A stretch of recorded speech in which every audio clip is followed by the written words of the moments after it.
മീൻകറി റെഡി ആയിട്ടുണ്ട്. എല്ലാവരും ഇതുപോലെ ചെയ്ത് നോക്കും. ഇത് നന്നായിട്ട് വൃത്തിയാക്കി എടുക്കട്ടെ. അതുപോലെ വൃത്തിയാക്കി എടുത്തു.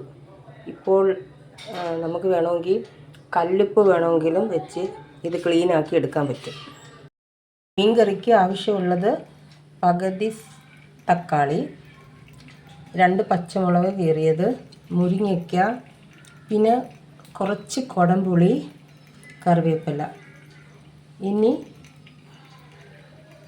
ഒരു പാൻ വെച്ചിട്ട് മുളക് പൊടിയും മല്ലിപ്പൊടിയും ചെറുതായിട്ടൊന്ന് ചൂടാക്കി എടുക്കാം.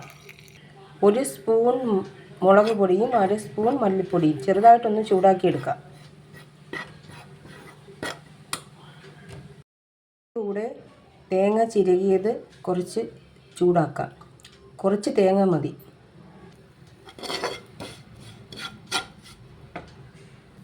കുക്കർ വെച്ചു. ഇനി വെളിച്ചെണ്ണ ഒഴിക്കാം. ഇനി കടുകിടാം.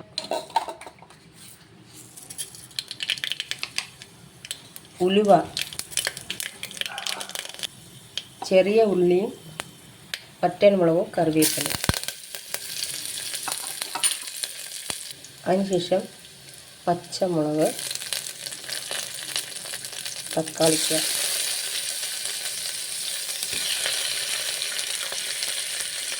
എന്നിട്ട് നല്ലതുപോലെ വഴറ്റുക. മിക്സിയിൽ കുറച്ച് മഞ്ഞൾപ്പൊടിയും കൂടി ഇട്ട് വെള്ളം ഒഴിച്ച് ഇത് നന്നായിട്ട് അരച്ചെടുക്കാം. ഇതിൻ്റെ അരപ്പ് നല്ലതുപോലെ അരച്ചെടുത്തിട്ടുണ്ട്. ഇനി കുക്കറിലോട്ട് ഇടാം.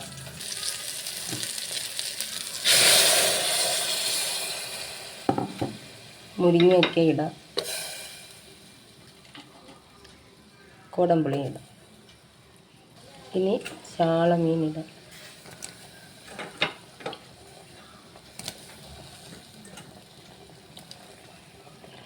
ആവശ്യത്തിന് ഉപ്പുപൊടി. ഇനി 2 വിസിലടിക്കുമ്പോൾ എടുക്കാം. നമ്മുടെ വീടുകളിൽ ഗസ്റ്റ് ആരെങ്കിലും വന്നാൽ പെട്ടെന്ന് മീൻകറി വെക്കണമെങ്കിൽ കുക്കറിൽ വെച്ചാൽ മതി. ഏത് മീൻ വേണമെങ്കിലും വെക്കാം.